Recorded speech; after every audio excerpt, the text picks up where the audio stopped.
नमस्कार दोस्तों, सभी को राधे राधे, सभी को जय श्री कृष्णा। कैसे हैं आप? मुझे उम्मीद है आप सभी बहुत अच्छे होंगे, जोरों शोरों के साथ में अपनी तैयारियां भी कर रहे होंगे। देखिए दोस्तों, आपके लिए हम है ना बहुत ही महत्वपूर्ण ये प्रश्न उत्तरों की लड़ी लेकर आए हैं। दोस्तों, आपका सिलेक्शन भी जरूर होगा, बस आप हमारा साथ देते रहिए, हम भी आपका साथ देते रहेंगे।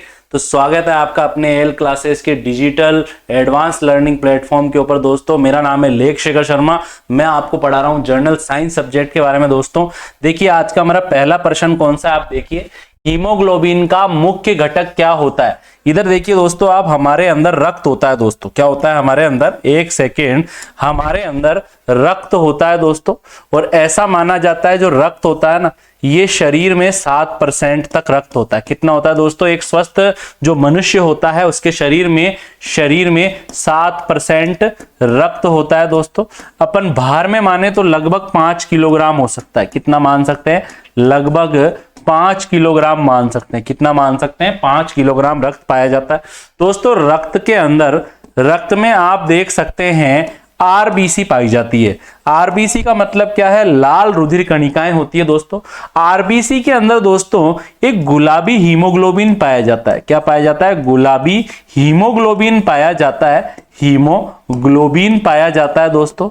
ठीक है दोस्तों, ये हीमोग्लोबिन क्या है, ये क्या कार्य करता है दोस्तों? ये जो हीमोग्लोबिन होता है ना, ये हीम और ग्लोबिन से बना हुआ होता है। हीम और ग्लोबिन प्रोटीन से बना हुआ होता है दोस्तों। ये ग्लोबिन क्या है? एक प्रकार की प्रोटीन है दोस्तों। और ये हीम क्या है दोस्तों? यह है आयरन। क्या है दोस्तों?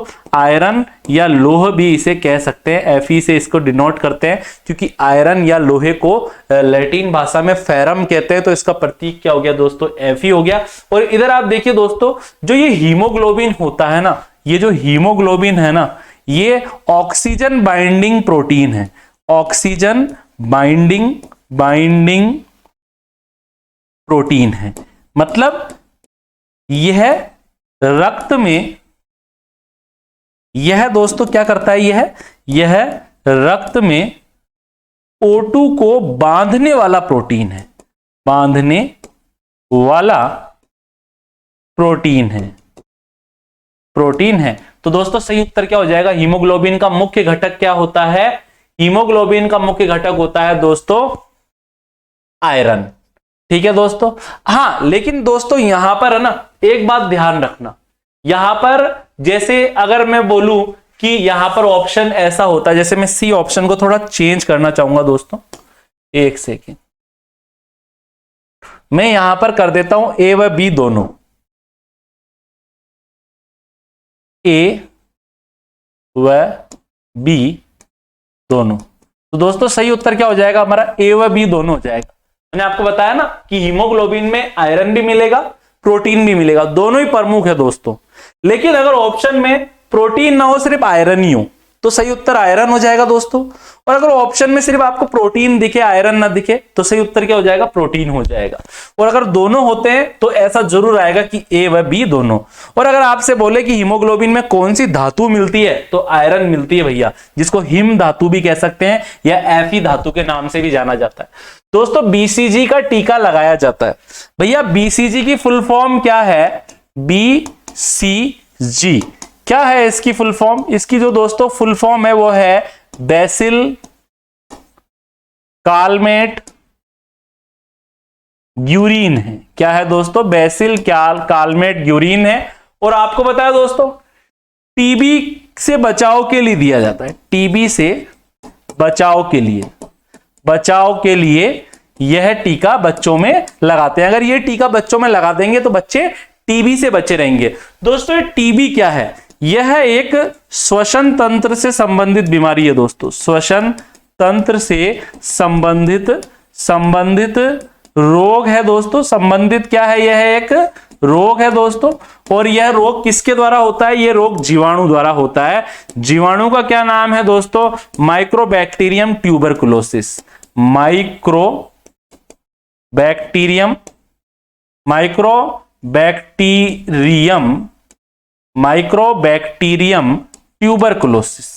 ट्यूबरकुलोसिस जीवाणु के द्वारा यह बीमारी होती है। ट्यूबरकुलोसिस ट्यूबरकुलोसिस के द्वारा यह बीमारी होती है। माइक्रोबैक्टीरियम ट्यूबरकुलोसिस द्वारा यह होती है। आई बात आपको समझ में दोस्तों। इसी प्रकार से आप देख सकते हैं यह बीसीजी का टीका लगाया जाता है, यह क्षय रोग या यक्ष्मा बीमारी में लगाया जाता है। आपको पता है दोस्तों, टीबी रोग को क्षय रोग या यक्ष्मा रोग भी कहते हैं ना, कंफ्यूज मत होना। तो भाई टीबी आ जाए या क्षय रोग आ जाए या यक्ष्मा आ जाए या ट्यूबरकुलोसिस आ जाए, सभी में बीसीजी का टीका आएगा, क्योंकि सभी नाम एक ही बीमारी के हैं। श्वसन तंत्र से संबंधित बीमारी है, जीवाणु के द्वारा होती है, माइक्रोबैक्टीरियम ट्यूबरकुलोसिस द्वारा। ठीक है दोस्तों। जबकि दोस्तों आप देख सकते हैं जो मलेरिया बीमारी है ना, मलेरिया इसको फैलाने का काम कौन करता है? इस बीमारी को फैलाता कौन है? फैलाता तो कौन है इसे? मादा एनाफ्लीज मच्छर। दोस्तों इस मच्छर के काटने से यह बीमारी फैलती है, लेकिन होती किसके कारण है? मच्छर काटते समय ऐसा क्या छोड़ देता है हमारे शरीर में जो मलेरिया हो जाता है? दोस्तों किसके कारण होती है? इसका रोग कारक क्या है? रोग कारक मच्छर नहीं है, मच्छर तो केवल फैला रहा है। रोग कारक है दोस्तों प्लाज्मोडियम नामक प्रोटोजोआ है। ये प्लाज्मोडियम प्रोटोजोआ। ये प्रोटोजोआ क्या होते हैं? एक कोशिकीय यूकेरियोटिक जीवों को प्रोटोजोआ कहते हैं। अब बोलेंगे एक कोशिकीय यूकेरियोटिक जीव क्या है? ऐसे जीव जो एक कोशिका है, केवल माइक्रोस्कोप से देखे जा सकते हैं, जिनमें केंद्रक बिल्कुल गोल होता है, सुसंगठित होता है, एक कोशिकीय यूकेरियोटिक जीव कहलाते हैं। दोस्तों जो डेंगू बीमारी होती है ना, ये एडीज एजिप्टी मच्छर के काटने से होती है। एडीज एजिप्टी मच्छर के काटने से होती है। एजिप्टी मच्छर दोस्तों पीछे लिख देता हूं, यहां आ नहीं पाएगा। डेंगू बीमारी हो गई, हैजा है, जैसे कि आप देख सकते हैं डेंगू बीमारी है, हैजा है। ठीक है दोस्तों। यह एडीज एजिप्टी मच्छर के काटने से फैलती है। दोस्तों ये जो बीमारी है ना, ये बीमारी भी एडीज एजिप्टी मच्छर के कारण नहीं हो रही है। ये मच्छर तो केवल इस बीमारी को फैला रहा है। ये जब मच्छर काटता है ना, तो रक्त में क्या छोड़ देता है? डेंगू वायरस छोड़ देता है। डेंगू वायरस के द्वारा होती है। डेंगू वायरस के द्वारा यह बीमारी होती है। दोस्तों वायरस जनित बीमारी है, और इस बीमारी में आप देख सकते हैं हड्डी तोड़ बुखार भी इसे कहते हैं। हड्डी तोड़ बुखार कहते हैं, क्योंकि जिसको ये बीमारी हो जाती है ना, वो खड़ा नहीं हो पाता, हड्डियां टूट जाती है बेचारे की एक प्रकार से। ठीक है। हेजा बीमारी दोस्तों, इसको विब्रियो कोलेरी के द्वारा होती है। क्या होती है दोस्तों? इसको कोलेरा बीमारी भी, इसको कोलेरा रोग भी कहते हैं। कोलेरा हो गया। और दोस्तों ये जीवाणु द्वारा होती है। किसके द्वारा होती है? यह है, मैं बीच में लाइन खींच देता हूं ताकि आपको पता रहे ये बीमारी अलग है, जीवाणु द्वारा होती है। विब्रियो कोलेरी द्वारा होती है। विब्रियो कोलेरी जीवाणु के द्वारा यह बीमारी होती है। और भैया पेट से संबंधित बीमारी है। पेट से संबंधित बीमारी है, संबंधित हो गई, आंत लिख देता हूं, आंतों से संबंधित बीमारी है। ये वाली बात आपको आनी चाहिए। तो दोस्तों यहां पर सही उत्तर क्या हो जाएगा? क्षय रोग से बचाव के लिए बीसीजी का टीका लगाया जाता है। नमक का सूत्र क्या होता है? भैया ये जो HCl है, HCl मतलब क्या होता है? हाइड्रोक्लोरिक अम्ल। दोस्तों अम्ल है। जबकि दोस्तों यहां पर ये जो NaCl है ना, ये है सोडियम क्लोराइड। इसको क्या बोलते हैं? सोडियम क्लोराइड कहते हैं। साधारण नाम क्या है इसका? नमक है। और नमक क्या है भैया? एक लवण है। लवण मतलब क्या होता है? साल्ट है। ठीक है दोस्तों। ये H2SO4 मतलब क्या है? सल्फ्यूरिक अम्ल। क्या है दोस्तों? सल्फ्यूरिक अम्ल है। और पता है दोस्तों आपको कि ये H2O मतलब क्या हो गया? जल हो गया। तो सही उत्तर क्या हो जाएगा कि नमक का सूत्र क्या होता है? NaCl, सोडियम क्लोराइड बोलते हैं इसे। ठीक है दोस्तों। अगला प्रश्न देखिए, सबसे गर्म ग्रह कौन सा है? क्या बुध ग्रह सबसे गर्म है? क्या शुक्र ग्रह है? क्या शनि है? क्या मंगल है? क्या कौन सा ग्रह सबसे ज्यादा गर्म है दोस्तों? तो यहां पर आप देखिए सूर्य, एक सेकंड दोस्तों, सूर्य के, देखो सूर्य क्या है, एक आग का गोला है। जो सूरज के पास में होगा वो गर्म हो जाएगा, जो सूरज से दूर रहेगा वो ठंडा रहेगा। ठीक है, सूर्य के बिल्कुल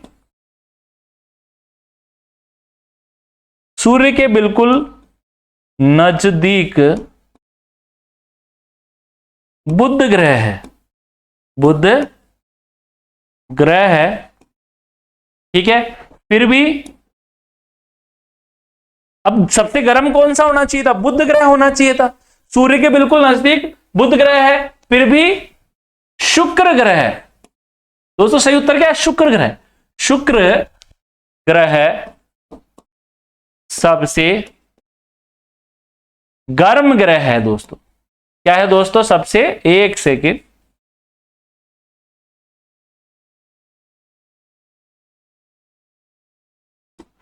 क्योंकि शुक्र ग्रह का वायुमंडल में, शुक्र ग्रह के वायुमंडल में, शुक्र ग्रह के वायुमंडल में CO2 अधिक है। दोस्तों जिस ग्रह के वायुमंडल में CO2 अधिक होगी ना, वो ग्रह इतना ही ज्यादा क्या हो जाएगा, गर्म हो जाएगा। ठीक है दोस्तों, जबकि बुध का तो विचारेगा, जबकि बुध का वायुमंडल नष्ट हो चुका है, जबकि बुध का वायुमंडल नष्ट हो चुका है, इस वजह से बेचारा ये पास में होते हुए भी इतना गर्म नहीं है। ये दोस्तों CO2 क्या करती है, CO2 क्या करती है, यहां पर देखो, जैसे ये ग्रह है, शुक्र ग्रह है, मैं बोलूं ये कि कौन सा ग्रह है, शुक्र ग्रह है। और भैया इसके चारों तरफ कौन सी गैस है, इसके चारों तरफ है CO2 गैस है। कौन सी गैस है, CO2 गैस है। आपको पता है दोस्तों कि इस CO2 गैस से होती हुई जो सूर्य का प्रकाश आ रहा है वो आ तो सकता है। सूर्य का प्रकाश, सूर्य के जो विकिरण है ना दोस्तों, जो सूर्य के क्या है, जो दो विकिरण है, ये आ तो सकते हैं, लेकिन टकराने के बाद में जो गर्मी उत्पन्न हुई दोस्तों, क्या उत्पन्न हुई दोस्तों, जो यहां पर गर्मी उत्पन्न हो रही है, ये जो गर्मी उत्पन्न हो रही है, ये गर्मी वापस CO2 के आवरण के कारण ऊपर नहीं जा पाती है, जिसके कारण पृथ्वी का तापमान, जिसके कारण शुक्र ग्रह का तापमान लगातार बढ़ता गया और ये सबसे गर्म ग्रह है। तो सही उत्तर क्या होगा हमारा, शुक्र होगा। इसको दोस्तों अपन ग्रीन हाउस प्रभाव के नाम से भी इसको जानते हैं। अगला प्रश्न आप देखिए, श्वसन में कौन सी गैस को हम लेते हैं। बच्चे को पता है कि भैया श्वसन में हम ऑक्सीजन गैस लेते हैं और CO2 गैस छोड़ते हैं। ठीक है दोस्तों, ये वाली बात आपको ध्यान रखनी चाहिए। जो श्वसन होता है दोस्तों, जो श्वसन होता है, श्वसन में हम दोस्तों ऑक्सीजन गैस लेते हैं, ऑक्सीजन गैस लेते हैं और CO2 गैस क्या करते हैं, हम छोड़ते हैं दोस्तों। इसी प्रकार से आपको पता है कि ऑक्सीजन वायुमंडल में 21% मिलती है, और जो दोस्तों, एक सेकंड, जो ऑक्सीजन है वो वायुमंडल में 21% मिलती है दोस्तों, और जो कार्बन डाइऑक्साइड गैस है वो वायुमंडल में 0.03% ही पाई जाती है दोस्तों। इसी प्रकार से जो नाइट्रोजन गैस है ना दोस्तों, N2 गैस, यह वायुमंडल में 78% होती है। सबसे अधिक यही गैस आपको मिलेगी वायुमंडल में, सबसे ज्यादा यही गैस आपको मिलेगी, लेकिन ये हमारे श्वसन में काम में नहीं आती है दोस्तों। ठीक है, तो सही उत्तर क्या हो जाएगा, ऑक्सीजन हो जाएगा। अगला प्रश्न आप देखिए, विद्युत प्रतिरोध का मात्रक क्या होता है। भैया आप देख सकते हैं जो वोल्ट होता है ना, ये शक्ति का मात्रक है। शक्ति का मात्रक जो होता है ना दोस्तों, शक्ति का जो मात्रक है वो क्या है, हॉर्स पावर होता है। एक तो होता है हॉर्स पावर होता है, और एक हॉर्स पावर में दोस्तों 746 वोट होते हैं, ये भी ध्यान रखना आप। और दोस्तों एक और होता है वोट भी उसका मात्रक है। क्या है इसका, वोट भी इसका मात्रक है। इसी प्रकार से दोस्तों जो विद्युत धारा है, विद्युत जो धारा है, विद्युत धारा का मात्रक दोस्तों कितना क्या होता है, एम्पियर होता है, एम्पियर होता है। ठीक है दोस्तों, और इसी प्रकार से आप देख सकते हैं कि जो प्रतिरोध है, प्रतिरोध का जो मात्रक है वो क्या होता है, ओम होता है, और इसको भैया ऐसे चिन्ह से प्रदर्शित करते हैं। इसी प्रकार से भैया जो वोल्ट मीटर होता है ये विभवांतर मापने के काम में आता है, विभवांतर मापने के काम में आता है दोस्तों। ये वाली सही उत्तर होगा। तो विद्युत प्रतिरोध का मात्रक क्या हो गया दोस्तों, ओम हो गया। ये प्रतिरोध क्या होता है, प्रतिरोध का मतलब क्या है कि किसी चालक में से कोई चालक अपने में से प्रवाहित होने वाली विद्युत धारा का प्रतिरोध करता है, इसी को क्या बोलते हैं अपन, प्रतिरोध कहते हैं। कि कोई भी धातु अपने में से प्रवाहित होने वाली विद्युत धारा का जब विरोध करती है तो उसे क्या बोलते हैं, प्रतिरोध कहते हैं। जो धातु अपने में से प्रवाहित होने वाली विद्युत धारा का जितना ज्यादा विरोध करेगी ना दोस्तों, जितना ज्यादा विरोध करेगी उस धातु का प्रतिरोध उतना ही ज्यादा होगा और वो उतनी ही बेकार सुचालक धातु होगी। ठीक है दोस्तों, आप देख सकते हैं जैसे कि कॉपर है, चांदी है, इसका प्रतिरोध सबसे कम होता है, चालकता सबसे अच्छी होती है। इसलिए अगर हम तार बनाएं तो चांदी और कॉपर के तार सबसे अच्छे होते हैं क्योंकि बहुत अच्छी चालक है और ये भैया प्रतिरोध इसका बिल्कुल कम होता है। इसीलिए घरों के तार तांबे के बने हुए होते हैं दोस्तों। अगला प्रश्न आप देखिए, यहां पर अगला प्रश्न क्या है, निकल का रासायनिक संकेत क्या है। दोस्तों निकिल मतलब क्या है, यहां पर निकिल यहां पर क्या है, एक धातु है दोस्तों। निकल क्या है दोस्तों, एक धातु है। इसी प्रकार से दोस्तों आप देख सकते हैं यहां पर एन क्या है, नाइट्रोजन है। क्या है, नाइट्रोजन है। और भैया नाइट्रोजन के बारे में बताया था, वायुमंडल में 78% होती है। कितनी होती है, 78% होती है। दोस्तों आपको यह भी ध्यान रखना है कि नाइट्रोजन पादपों के लिए बहुत जरूरी होती है। किसके लिए होती है, पादपों के लिए बहुत जरूरी होती है। इसी प्रकार से दोस्तों आप देख सकते हैं कि जो एन ही है इसका मतलब होता है नियोन। क्या होता है, नियोन होता है दोस्तों। और ये एक अक्रिय गैस है। कैसी गैस है, अक्रिय गैस है। मतलब ये अक्रियाशील गैस है, ये ऐसी गैस है जो ज्यादा किसी से क्रिया नहीं करती है। तो निकल का रासायनिक संकेत क्या हो गया, Na होता है दोस्तों। अगला प्रश्न आप देखिए, तंबाकू से मनुष्य को हानि पहुंचाने वाला कौन सा पदार्थ होता है।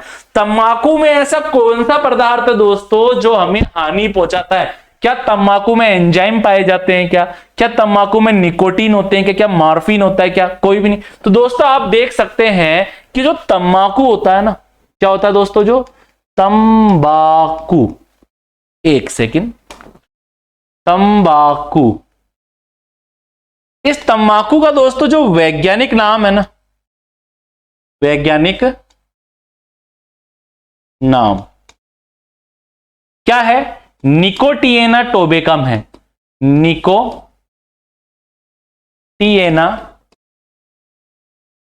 टोबेकम है। अगर परीक्षा में आपसे पूछ ले कि भैया तंबाकू का वैज्ञानिक नाम क्या है, तो दोस्तों तंबाकू का वैज्ञानिक नाम है निकोटिएना टोबेकम। ये वाली बात आपको याद रखनी है। दोस्तों आपको पता है कि तंबाकू में कुछ है ना रसायन पाए जाते हैं, कुछ रसायन पाए जाते हैं, इसमें नशीले रसायन मिलते हैं। इसमें क्या पाए जाते हैं, नशीले रसायन इसमें मिलते हैं। और ऐसे रसायनों को विज्ञान की भाषा में एल्केलॉइड्स कहते हैं। क्या कहते हैं, एल्केलॉइड्स कहते हैं। ठीक है दोस्तों, आपको पता है तंबाकू में कुछ ऐसे रसायन हैं जो नशा करते हैं शरीर के अंदर, दिमाग के अंदर, जिन्हें एल्केलॉइड कहते हैं दोस्तों। और ये एल्केलॉइड कौन कौन से हैं, जैसे एक आप देख सकते हैं निकोटीन होता है। क्या होता है, निकोटीन होता है, निकोटीन होता है, निकोटीन होता है। ठीक है दोस्तों, और इस निकोटीन के कारण क्या हो सकता है, मनुष्य के शरीर को हानि पहुंचती है दोस्तों। इसी प्रकार से आप देख सकते हैं जो एंजाइम होता है, ये एंजाइम क्या चीज है, ये एंजाइम क्या बला आ गई, एंजाइम भैया दोस्तों ये प्रोटीन प्रकृति के, प्रोटीन से बने, ये प्रोटीन से बने जैव उत्प्रेरक होते हैं, जैव उत्प्रेरक होते हैं। यह जैविक, जैव रासायनिक, यह जैव रासायनिक, एक सेकेंड वो मिक लगेगा आपको, जैव रासायनिक अभिक्रियाओं के वेग को बढ़ा देते हैं, अभिक्रियाओं के वेग को बढ़ा देते हैं दोस्तों। ठीक है, शरीर में बहुत सारी ऐसी चीजें, जैसे आपने प्रोटीन खाया, आप सोचो सिर्फ चबाता रहूं सुबह से शाम तक, दूध को चबाओगे क्या? चबाने से ही चीजें नहीं पचती है, एंजाइम भी चाहिए। एंजाइम हमारे शरीर में होते हैं दोस्तों, शरीर में बनते हैं। ठीक है, प्रोटीन से बने हुए होते हैं, इसलिए तो मैंने बोला कि प्रोटीन से बने हुए होते हैं।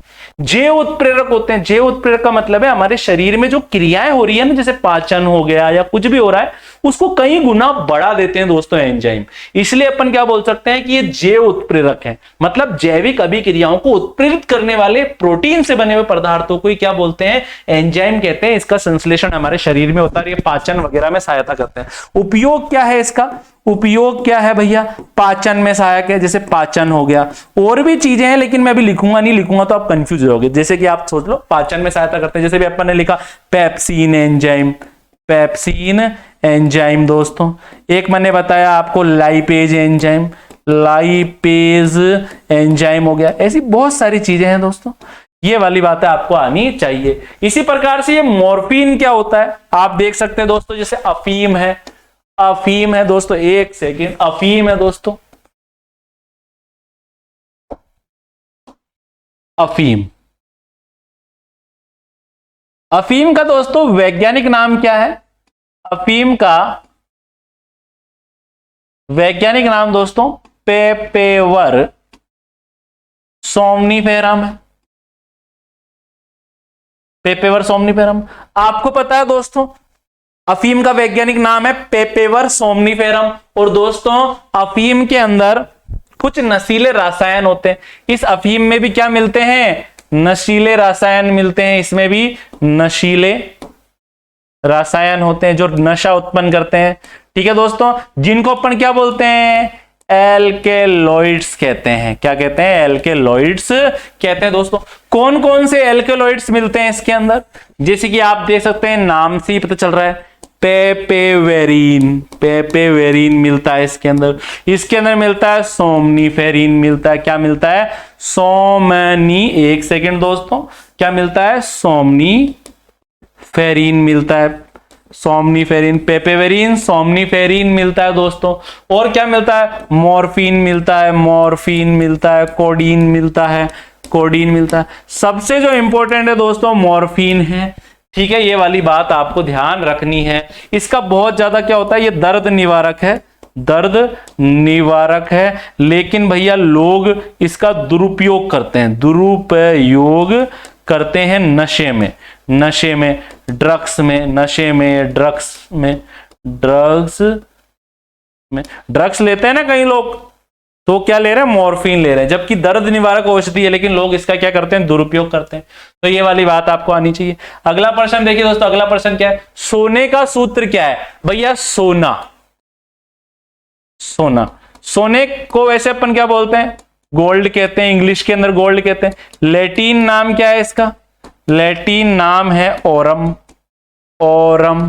तो भैया ओरम मतलब क्या हो गया? एयू इसका क्या होता है? प्रतीक होता है दोस्तों। ये सीओ मतलब क्या है? सीओ मतलब क्या है? सीओ मतलब है कोबाल्ट। क्या है दोस्तों? कोबाल्ट है दोस्तों। इसी प्रकार से एजी मतलब क्या है? एजी का मतलब होता है अर्जेंटम, अर्जेंटम। यह चांदी का लैटिन नाम है, चांदी का लैटिन नाम है, लैटिन नाम है। इसलिए भैया चांदी का अगर कोई आपसे लैटिन नाम पूछे तो अर्जेंटम है, और प्रतीक पूछे तो क्या होगा? एजी हो जाएगा दोस्तों। सीयू क्या है भैया? तांबा, तांबा, जिसको कॉपर भी कहते हैं, कॉपर भी कहते हैं। और आपको पता है कि इसका जो लैटिन नाम है, लैटिन में इसको क्यूप्रस कहते हैं। क्या कहते हैं? क्यूप्रस कहते हैं। तो इसका प्रतीक क्या हो गया भैया? क्यूप्रस से सीयू हो गया। क्या हो गया? सीयू हो गया दोस्तों, सीयू हो गया। तो सही उत्तर क्या होगा? यहां पर एयू हो गया दोस्तों। अगला प्रश्न आप देखिए, अगला प्रश्न क्या है जरा ये भी देख लेते हैं अपन। आईईडी का पूरा नाम क्या है? आईईडी। ठीक है, अब क्या होता है, जैसे कि आईईडी मतलब क्या है दोस्तों? आईईडी, यहां पर आप देखेंगे कुछ लोग जुगाड़ से विस्फोटक बम बना लेते हैं। बम, अब भैया हमारे सैनिकों को अगर बम की जरूरत है तो जुगाड़ से थोड़ी बनाएंगे वो, कोई कि 2-4 केमिकल मिलाकर लैब में बम बना रहे, नहीं, गवर्नमेंट है उनके लिए, पूरे के पूरे वैज्ञानिक है, बड़े बड़े वैज्ञानिक होते हैं हमारे देश में, मिसाइलें बना रहे हैं, बम बना रहे हैं, हथगोले बना रहे हैं, दे रहे हैं हमारे भाइयों को, फौजी भाइयों को, और वो खूब उसको काम में ले रहे हैं दोस्तों। जबकि ये जो आईईडी होती है ना दोस्तों, ये गवर्नमेंट द्वारा नहीं बनाई जाती है, कुछ ऐसे व्यक्ति हैं, जो कुछ लोग होते हैं जो जुगाड़ से विस्फोटक बम बनाते हैं। क्या बनाते हैं? बम बनाते हैं। और इसके अंदर जिलेटिन की छड़ें काम में ले ली, या जो खदान खोदने में जो बारूद काम में आता है वो मिलाकर, जैसे कई लोग क्या करते हैं, कुकर ले लिया, कुकर में बहुत सारे छर्रे भर दिए, और कुकर के अंदर जैसे थोड़ा सा जो चट्टाने तोड़ने वाला स्फोटक है वो भर दिया, फिर उसको जब ब्लास्ट करते हैं तो कुकर जब फटता है तो छर्रे, मतलब बहुत सारे जुगाड़ू तकनीक से जब बम बनाए जाते हैं, ठीक है दोस्तों, क्या बनाया जाता है? बम बनाया जाता है। बम बनाया जाता है तो उसको आईईडी कहते हैं दोस्तों। आईईडी मतलब क्या है? काम चलाऊ विस्फोटक युक्ति, कि भैया अपना काम होना चाहिए और विस्फोट हो जाना चाहिए कैसे भी करके, तो क्या बोलते हैं इसको? इंप्रोवाइज्ड एक्सप्लोसिव डिवाइस, काम चलाऊ विस्फोटक युक्ति, इंप्रोवाइज्ड एक्सप्लोसिव डिवाइस। अगला प्रश्न क्या है? संक्रमणीय रोग कौन से? भैया संक्रामक रोग ऐसे रोग हैं जो रोगी से स्वस्थ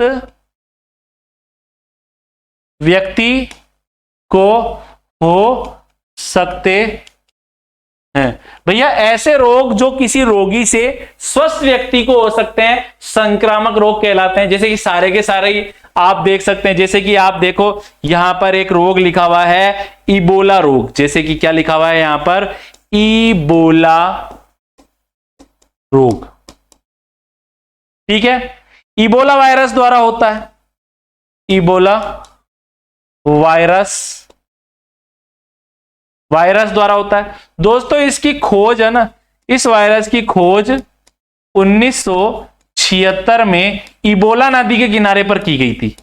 इबोला नदी के किनारे की गई थी। इसकी जो खोज है, ये जो वायरस है ना, इसकी खोज इबोला नदी के किनारे पर एक व्यक्ति में की गई थी। इसलिए दोस्तों इस बीमारी के वायरस का नाम क्या रख दिया? इबोला वायरस रख दिया। क्या होता है भैया इसके अंदर? क्या लक्षण है इस बीमारी के? रक्त स्त्राव होना, आंतरिक रक्त स्त्राव होना, अंदर की नसें फट जाती है शरीर के अंदर की और अंदर खून बहने लग जाता है, बंदे की क्या हो सकती है? मृत्यु हो सकती है। इसी प्रकार से दोस्तों एक टीबी बीमारी है, बहुत बार बता चुका हूं आपको टीबी के बारे में। क्या है टीबी? भैया टीबी को ट्यूबरकुलोसिस भी कह सकते हैं, ट्यूबरकुलोसिस भी कह सकते हैं दोस्तों। क्या कह सकते हैं? ट्यूबरकुलोसिस भी कह सकते हैं दोस्तों। इसको अपन क्या बोल सकते हैं? इसको यक्ष्मा बीमारी के नाम से भी जानते हैं। क्या बोलते हैं इसको? अभी आई थी ना यहां पर देखिए, एक सेकेंड, ठीक है दोस्तों, एक सेकेंड, यहां आई थी। टीबी को ट्यूबरकुलोसिस भी कहते हैं दोस्तों। क्या कहते हैं इसको? एक सेकेंड, हाँ, क्षय रोग या यक्ष्मा भी इसको कहते हैं। क्या कहते हैं दोस्तों इसको? क्षय रोग या यक्ष्मा के नाम से भी इसको जाना जाता है। एक सेकेंड, क्या बोलते हैं इसको? क्षय रोग या इसको यक्ष्मा बीमारी भी कह सकते हैं। और भैया जीवाणु द्वारा होती है। कितनी बार बता चुका हूं जीवाणु का नाम? Mycobacterium tuberculosis, mycobacterium tuberculosis, tuberculosis के द्वारा यह बीमारी होती है। ठीक है दोस्तों, इसी प्रकार से हेपेटाइटिस ए और बी ये होती है वायरस द्वारा। वायरस द्वारा यह बीमारी होती है। और क्या नाम है वायरस का? हेपेटाइटिस ए व हेपेटाइटिस, शॉर्ट में लिखना hepatitis B virus. Hepatitis A व हेपेटाइटिस बी वायरस के द्वारा यह रोग होता है। ठीक है दोस्तों, यकृत बहुत ज्यादा प्रभावित होता है इससे। क्या होता है? यकृत और जो रक्त है वो बहुत ज्यादा प्रभावित होता है दोस्तों। ठीक है दोस्तों, हेपेटाइटिस ए और बी का टीका लगाओ भैया इससे बचने के लिए। तो संक्रामक रोग कौन से हैं? ये सारे के सारे रोग क्या है दोस्तों? संक्रामक है, एक से दूसरे को हो सकते हैं। उड़ने वाला स्तनधारी प्राणी है। स्तनधारियों के बारे में आपको बताया था मैंने कि भैया स्तनधारी वो होते हैं जिसमें स्तन ग्रंथियां होती है। तेंदुए में भी स्तन ग्रंथियां हैं, चमगादड़ में भी होती है, दरियाई घोड़े में भी होती है, नेवले में भी होती है।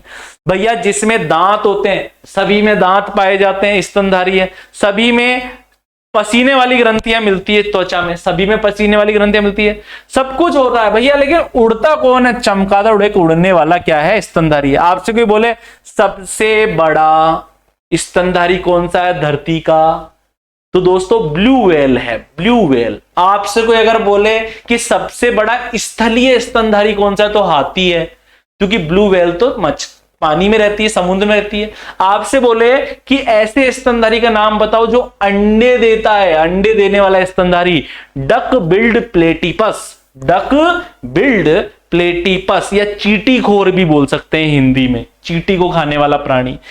ठीक है, अंडे देने वाला स्तनधारी है दोस्तों। पानी के जहाज की गति को नापने की इकाई क्या है? पानी के जहाज की गति को दोस्तों मापा जाता है नॉट में। किस में मापा जाता है? नॉट में मापा जाता है दोस्तों। अश्व शक्ति किसका मात्रक है? अश्व शक्ति या वॉट किसका मात्रक है दोस्तों? शक्ति का, नाम से ही पता चल रहा है, शक्ति का। दोस्तों मीटर प्रति सेकंड किसका मात्रक है? विस्थापन का। किसका मात्रक है दोस्तों? विस्थापन का मात्रक है।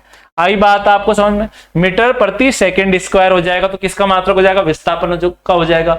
और पानी के जहाज की गति, जैसे अपन बोलते हैं ना, कार चल रही है 120 किलोमीटर प्रति घंटा, धूम चले, लेकिन जहाज में कोई 120 किलोमीटर प्रति घंटा या 20 किलोमीटर प्रति घंटा नहीं होता, नोट में मापी जाती है। 1 नोट, 2 नोट, क्या स्पीड है, नोट के अंदर जहाज की गति को मापा जाता है दोस्तों। अगला प्रश्न यहां पर देखिए, सौर जल गीजर किस दिन पानी गर्म नहीं करेगा?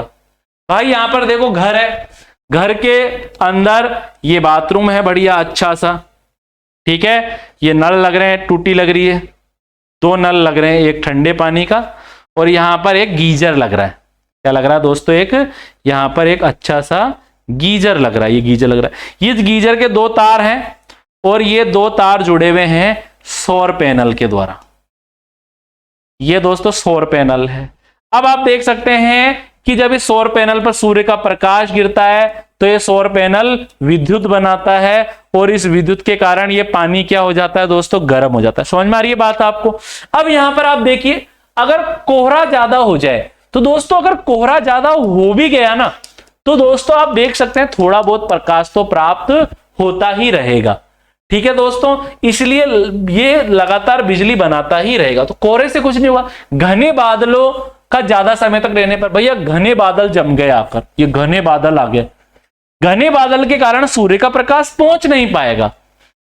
जब सूर्य का प्रकाश नहीं पहुंच पाएगा सौर पैनल तक तो विद्युत नहीं बनेगी, और विद्युत नहीं बनेगी तो ये गीजर पानी को गर्म नहीं कर पाएगा। तो एक तो ये सही हो गया। और क्या हो गया? कई दिनों तक वर्षा होने पर, भाई कई दिनों तक वर्षा होने का मतलब क्या है? घने बादल है, वर्षा है और उसके कारण धूप नहीं मिल पा रही है, प्रकाश नहीं मिल पा रहा है, उस कारण भी पानी गर्म नहीं कर पाएगा। तो सही उत्तर क्या हो जाएगा दोस्तों? बी और सी हो जाएगा। जबकि कोहरे के समय ये कितना, अरे यार गीजर को काम में कब लेते हैं? सर्दी में। और कोहरा भी कब होता है? सर्दी में। अब क्या कोहरा पड़ रहा है तो क्या पानी गर्म नहीं होगा क्या? इस सौर जल गीजर के द्वारा हो जाएगा, क्योंकि कोहरा तो धूप निकलते ही छट जाता है, हट जाता है दोस्तों। अब अगला प्रश्न क्या होगा हमारा, जरा ये भी देख लेते हैं। हाँ, बहुत ही महत्वपूर्ण प्रश्न आ गया दोस्तों यहां पर, बहुत ही ज्यादा नॉलेजेबल प्रश्न है दोस्तों। ये क्या बोल रहा है? 235 यूरेनियम 92 यूरेनियम 235 दोस्तों, ये यूरेनियम है। क्या है? यह एक यूरेनियम है। ठीक है दोस्तों, यह एक भारी तत्व है। कैसा है ये? भारी तत्व है। ठीक है दोस्तों, परमाणु ईंधन है, यह परमाणु ईंधन है। ये वाली बात आपको ध्यान रखनी है, परमाणु ईंधन है। इसको अगर थोड़े से भी मात्रा में जलाया जाए तो इससे बहुत ज्यादा ऊर्जा निकलती है। इसका उपयोग परमाणु बम, परमाणु भट्टियों में भी किया जाता है। ठीक है दोस्तों, ये वाली बात आपको ध्यान रखनी है। अब ये क्या बोला? न्यूट्रॉनों की संख्या कितनी होगी? अब आप समझना, बिल्कुल आसान है दोस्तों, देखो बिल्कुल आसान है, बस थोड़ा सा दिमाग लगा लो मेरे साथ। इधर देखो आप, ये 92 क्या है दोस्तों? 92 क्या है? परमाणु क्रमांक। इसको जेड से प्रदर्शित करते हैं दोस्तों। परमाणु क्रमांक का मतलब क्या है? इलेक्ट्रॉनों की संख्या। परमाणु में इलेक्ट्रॉनों की संख्या कितनी? अगर 4 होगी ना तो परमाणु क्रमांक 4 होगा। यूरेनियम का परमाणु क्रमांक 92 है, मतलब उसमें इलेक्ट्रॉनों की संख्या कितनी? 92। आगे बात आपको समझ में। या फिर प्रोटॉनों की संख्या, प्रोटॉन की संख्या। दोस्तों किसी परमाणु में जितने इलेक्ट्रॉन होते हैं उतने ही क्या पाए जाते हैं? प्रोटॉन पाए जाते हैं। ठीक है दोस्तों, ये 235 क्या दिया हुआ है ऊपर? ये दिया हुआ है द्रव्यमान। क्या दिया हुआ है दोस्तों? द्रव्यमान। और द्रव्यमान किसके बराबर होता है? द्रव्यमान बराबर होता है प्रोटॉन की संख्या। ठीक है दोस्तों, प्लस, एक सेकेंड, थोड़ा इधर जगह नहीं होगी, अच्छा भी नहीं लगे, इधर कर देता हूं। ये क्या है दोस्तों? द्रव्यमान है, द्रव्यमान। परमाणु का क्या है? ये परमाणु का द्रव्यमान है। किसके बराबर होता है ये बराबर होता है प्रोटॉन की संख्या प्लस न्यूट्रॉन की संख्या के बराबर। ठीक है दोस्तों, अब यहां पर क्या पूछा है अपन ने कि यूरेनियम में न्यूट्रॉनों की संख्या कितनी है। यहां पर अपन को क्या याद करनी है दोस्तों? न्यूट्रॉन की संख्या कितनी है, यह अपन को याद करना है दोस्तों। अब बिल्कुल आसान है। परमाणु क्रमांक मतलब कि कितने इलेक्ट्रॉन हैं, जितने इलेक्ट्रॉन होते हैं उतने क्या होते हैं? प्रोटॉन होते हैं। तो भैया यहां पर आप देख सकते हैं कि यूरेनियम में प्रोटॉन कितने हैं? यूरेनियम में प्रोटॉन कितने हैं? 92 इलेक्ट्रॉन है, तो 92 क्या हो गया? इसके अंदर प्रोटॉन हो गए दोस्तों। आई बात आपको समझ में? अब आप देख सकते हैं यहां पर परमाणु जो द्रव्यमान है कितना है? 235 है। तो अगर हम 235 में से, यहां पर आप देख सकते हैं 235 बराबर 92 प्लस एन की संख्या, न्यूट्रॉन की संख्या निकाल दी है ना दोस्तों। तो आप देख सकते हैं कि एन की संख्या बराबर हो गया 235 माइनस 92। क्या आ गया दोस्तों? यहां पर आ गया दोस्तों 143 आ जाएगा दोस्तों। सही उत्तर क्या आ जाएगा? 143 आ जाएगा न्यूट्रॉन। ये सही उत्तर है भैया। यूरेनियम 92 मतलब नीचे जो लिखा रहता है उसे परमाणु क्रमांक कहते हैं। परमाणु क्रमांक मतलब इलेक्ट्रॉनों की संख्या या फिर उसमें प्रोटॉनों की संख्या। ऊपर जो लिखा हुआ होता है उसे परमाणु द्रव्यमान कहते हैं दोस्तों। परमाणु द्रव्यमान किसके बराबर होता है? प्रोटॉन की संख्या के, उसमें जो प्रोटॉन पाए जा रहे हैं उसके बराबर होता है, प्लस इलेक्ट्रॉनों प्लस न्यूट्रॉनों की संख्या के दोस्तों।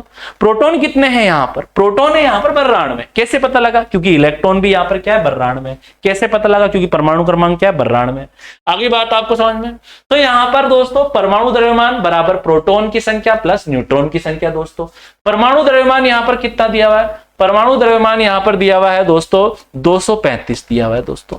और बराबर करके प्रोटॉन की संख्या कितनी दी हुई है? 92 दोस्तों। आई बात आपको समझ में दोस्तों? और यहां पर न्यूट्रॉन की संख्या पता नहीं है, न्यूट्रॉन की संख्या को बाहर लिया है, 235 को अपन अंदर लेकर गए दोस्तों। आई बात आपको समझ में? या फिर अपन कहें कि इस जो ये प्लस 92 है इसको अपन इधर लाए तो माइनस में हो गया। 235 में से माइनस 92 लिख दिया अपन ने। क्या रह गया? यहाँ पर 143 न्यूट्रॉन रह गए दोस्तों। तो आई होप दोस्तों जो आज हमने ये साइंस के महत्वपूर्ण प्रश्न सॉल्व किए हैं ये आपको समझ में आए होंगे। बहुत ही इंपॉर्टेंट है दोस्तों।